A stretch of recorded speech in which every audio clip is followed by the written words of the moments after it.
What's up, guys? Nick Major here with idobi Radio. I'm out at the Belasco Theater in Los Angeles, where the Almost are about to hit the stage to play their 2007 album, Southern Weather, in its entirety. You're going to head inside and shout with Aaron Gillespie about what it's been like revisiting this album, as well as talk about their brand new album that dropped last October called Fear Caller, and a lot more, because Aaron is a busy man. So let's head inside, see what he has to say. Stay tuned.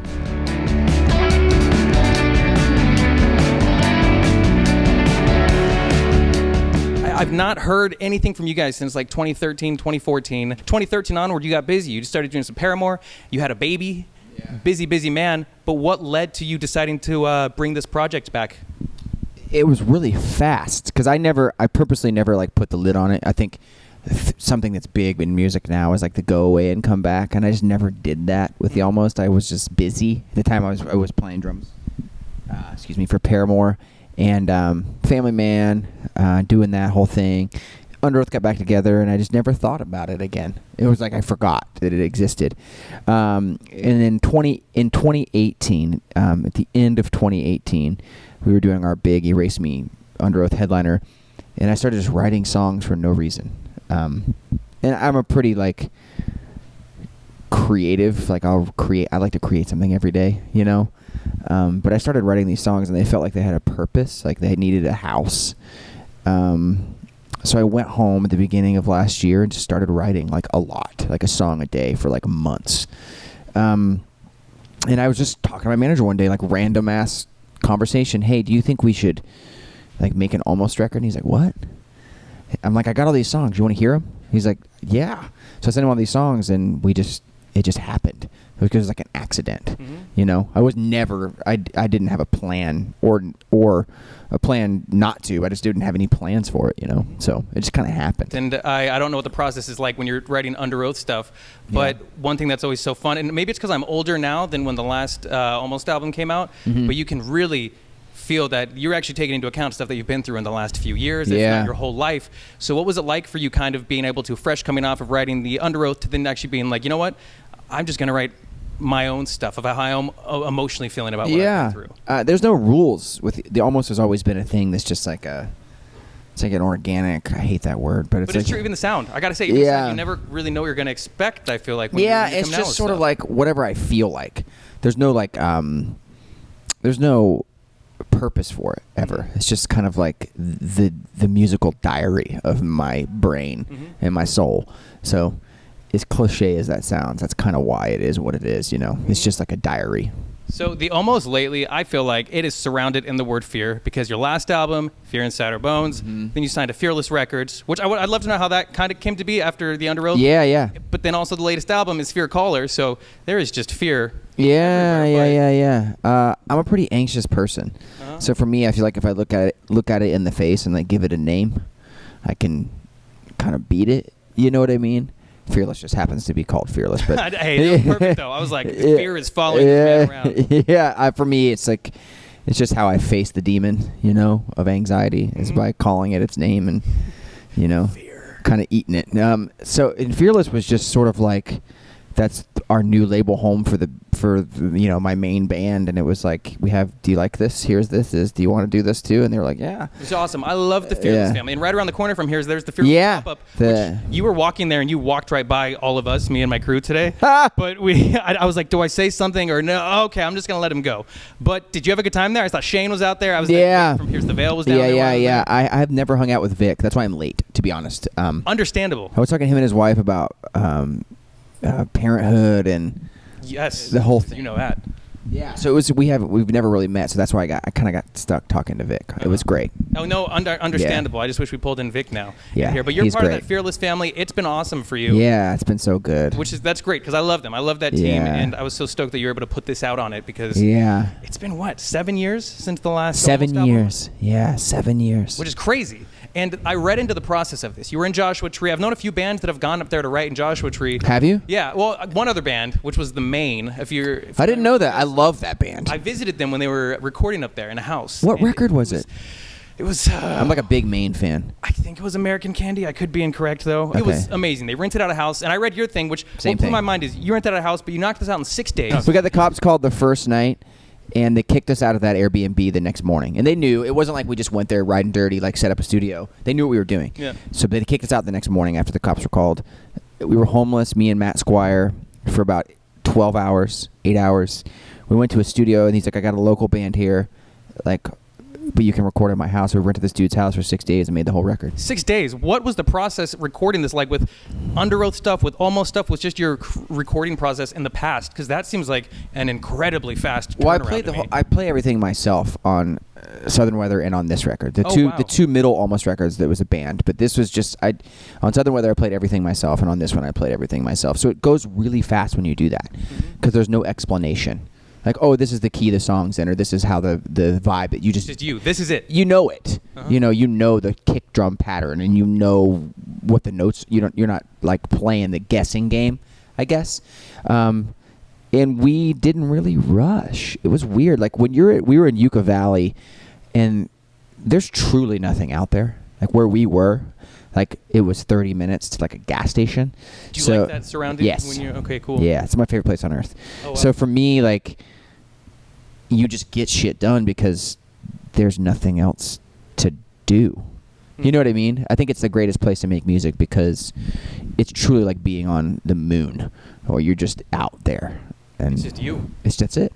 And Yeah. I know that you kept seeing rabbits. Dude, it was while wild. you were around. They were outside. You'd go inside of places. There'd be rabbit statues. There'd be rabbit figurines all around you unexpectedly. You were everywhere. Chokehold was the first single that you guys came out with. And that there is a rabbit that's more terrifying than Frank and Donnie Darko. Yeah, my friend Morgan made that rabbit. Oh, yeah? Yeah, you know Morgan. Morgan. Morgan, yeah. Oh, I Yeah. didn't know that. Yeah. That is fantastic. Morgan made that video. That's awesome. Yeah. Why did you decide, you know what, I gotta incorporate these rabbits into this record somehow? It's the fear thing. So, I saw them everywhere. All the way up to, like, I was in a bar in Joshua Tree and saw, like, a homeless guy in the bar with a rabbit on his shoulder that he had trained. A real Yeah, rabbit? yeah. They were everywhere. So so Jenny from Fearless and Randy, my manager, we started looking into what it meant and, like, native mythology. And the fear caller is like it's a totem, right? And the totem is like,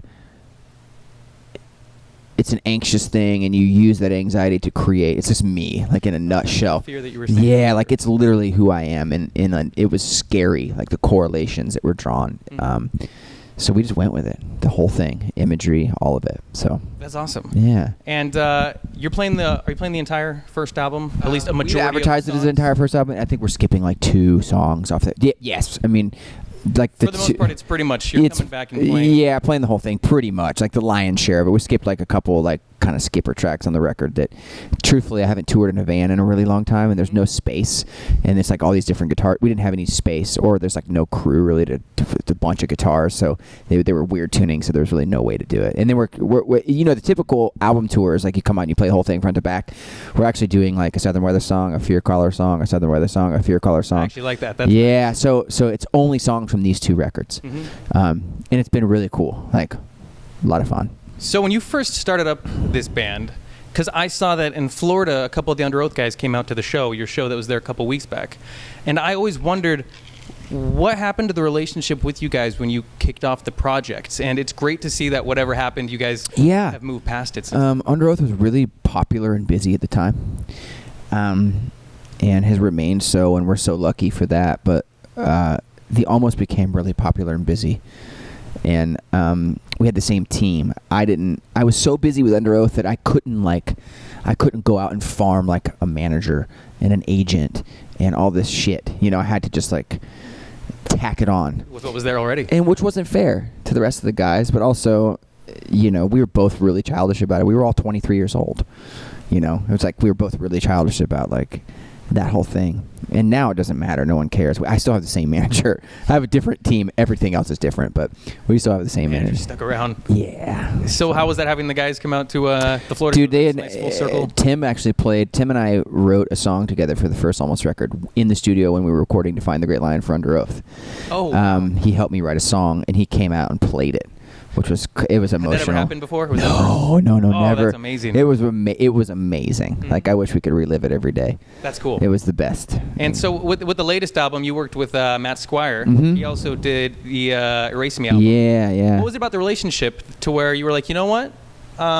We hit it off with Underøath. Yeah. Let's take this to the almost. You know, you've interviewed a ton of people over the years, and Matt is, you probably heard people say this about producers, he's just the most uninvasive person in the world.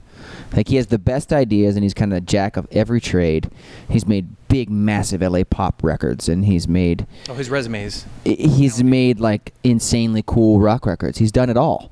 So he's the guy you want in your corner because nothing's new to him. You know what I mean? Like, because he's made every genre of music, so you're not going to throw him, like, I want this, like, pop drum beat here. He's not going to go, I need to call someone. He's already done that. And then you're like, I want this crazy heavy thing, but he's already done that too.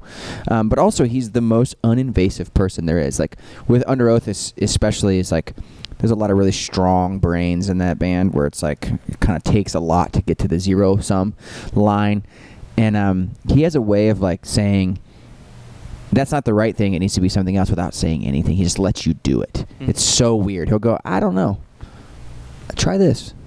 Try that. It's never like, oh, that's shit, or this sucks. That you don't ever see that. It's always like, try this. He uses that phrase a lot. Oh, that could be cool. Let's try this. And doing with it solo with him, I'm sure that experience was great for you. It was great. It was the first thing of my own I've ever got a production credit on. So I have that's nice. Yeah, I have the co-produce credit on Fear Caller. We just this was also a serendipitous situation where it wasn't a big budget album, and he's not a small budget person, but I sent him all the songs as a favor. I was like, hey, I have like 30 songs. You know, do you remember this band I did? He's like, yeah, I have 30 songs. I don't know what is good and what is trash. Like, can you help me just like kind of fine tooth comb this stuff and figure out, I don't know who I'm going to make the record with or how it's even going to happen, but I was wondering if you would help me. Like, he's a friend, And he goes, what if I just made the record for you? I'm like, I don't have any money.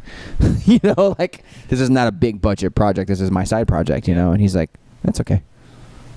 Let's go do it. Uh-huh. And everything that I said, I was like, you want to rent a house in Joshua Tree? He's like, yeah. So he just was like, in, and we just worked really hard together, and it was like a really charmed time. That's great. So, yeah. There's great variety on this album. And one thing that was so unexpected to me was in Tame a Lion, this saxophone part that comes in. And then I read into it, and it was JR from Less Than Jake who did it, which I thought was incredibly cool. Yeah. How did that happen? Because it was not a mixture I knew I needed. It was an accident. Much like everything with this band and this record, I wanted to do like the whole Bruce Springsteen, like, oh yes, rock sax, totally.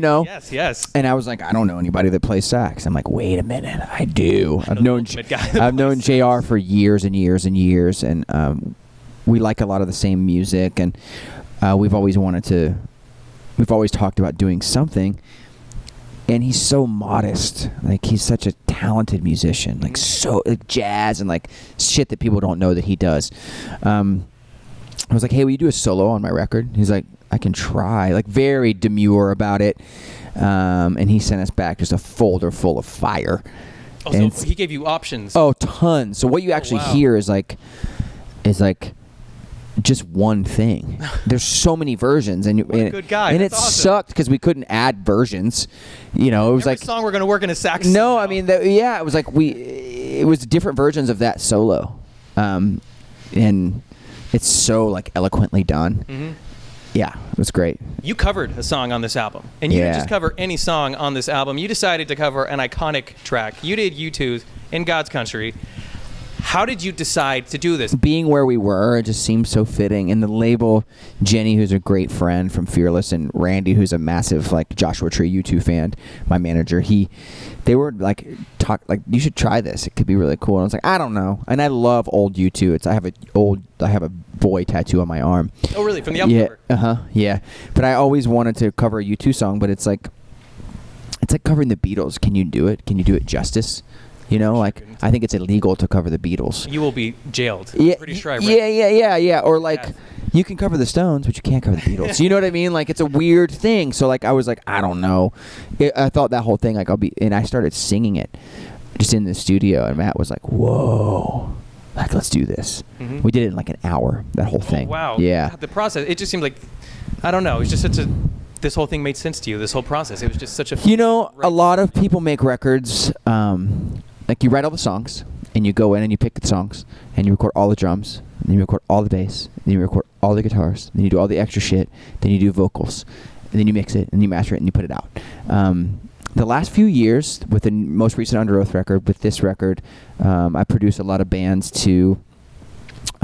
I want to make a song at a time, a whole song, instead of like that step-by-step process of like, here's the drums for 12 songs, it's going to be a week, and then you finally get to the bass and it's another week, and then you get to the guitars and it's another week, and you don't see any real progress until like 6 weeks in. Then you can listen to us. Yeah. So let's do a song and work on that song until it's done. And it gives you like this weird gas where you're like, I feel the fire, like I just heard a whole song. I did it in a day and a half, and now I can move on. Yeah. Oh, that's got to be That's the way to do it. So that's how you did this album? Yes. I think that's my thing now. That's the way to do it. What are you most proud of about this album? The honesty of it, I think. It's really brutally honest for me. Lyrically, it is incredibly deep, I feel. Yeah, it's super naked for me, which is hard when you're a public person, But for me, this is the most brutally honest I've ever been about like my father who abandoned my family, and really heavy stuff for me to talk about. I just went ahead and did it, and it's been so cathartic for me and healing for me. So, yeah. Well, that's great. It seemed like it was the right time for you to write some of that stuff that maybe you've been bottling up, or just some of the stuff that the time in your life you were so busy you didn't have time to properly sit down and write it out. Right. You get in this business, you get really busy, as you know, and you start making a product, and sometimes you have to stop yourself and kind of shake yourself back awake and go, this isn't a product, this is art, and I've got to make art that speaks to me first, because you can't fix or help yourself sometimes. You just have to like get it out, and I don't think that doing anything that's like contrived helps anybody, so yeah.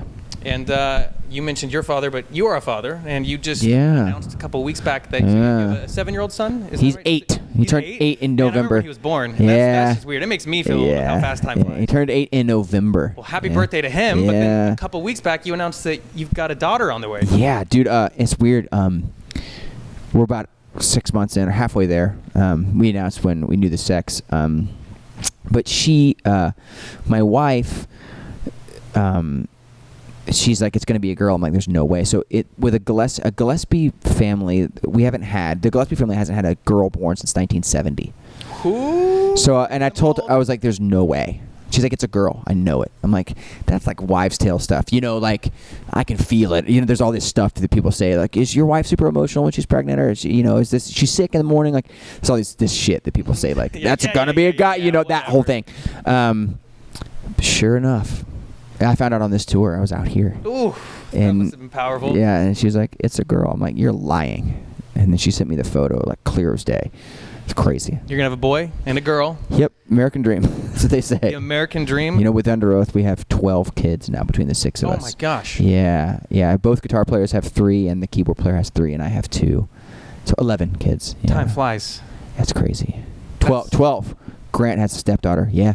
12 That's kids. Awesome. Well, you've been busy with this. I know that from what I've heard, there's maybe whispers of some new Underøath stuff being written in the future. We're working on it now. Anything you can tell me about it right now? Nothing. No? Okay, I didn't want to know anyway. No, there's a bunch of there's a bunch of stuff coming up for Underøath that we just can't. We're writing. You guys are busy. You guys have stuff in the works at least. We're not busy. We're just making shit. You're making shit. Yeah, we're making shit. So. And that's great. I'm glad that that's back. I'm glad that the Almost is back. It's just all come full circle for you. And we're stoked. I'm stoked for tonight out here at the Belasco in this amazing bar that I've never been here. Backdrop. Me neither. I didn't know this bar. You live out here now, right? Yeah. You're from New York. I'm from Jersey. Reno, Nevada. But I met you on the East Coast. No, the first time we met would have been at the Self Help Fest, I think, when you guys first got back together. That was out in San Bernardino. But I remember seeing your stuff. Like Snapchat for AP. Yeah, you would have seen that probably. I did that a lot. A bunch of stuff. So you're doing this now. With idobi Radio. Yeah. And I just started kicking off some video interviews, and you're one of my first. So I'm honored with that. Growing up listening to you. You're really good at it. You're really good at what you do. Congrats to you on all this. I love the new album. Thank you so much. It is so I don't know, nice to hear such an individual perspective of your life and what you've been through, what you're going through, and that's what makes this so awesome to listen to. I love to see you're part of the Fearless family now because it's been so good. Because they're great. So best of luck on the rest of this tour. You, man. Fear Caller was a refreshing listen, and it's always a pleasure. So thanks for chatting, Aaron. Yeah, buddy. Thank you.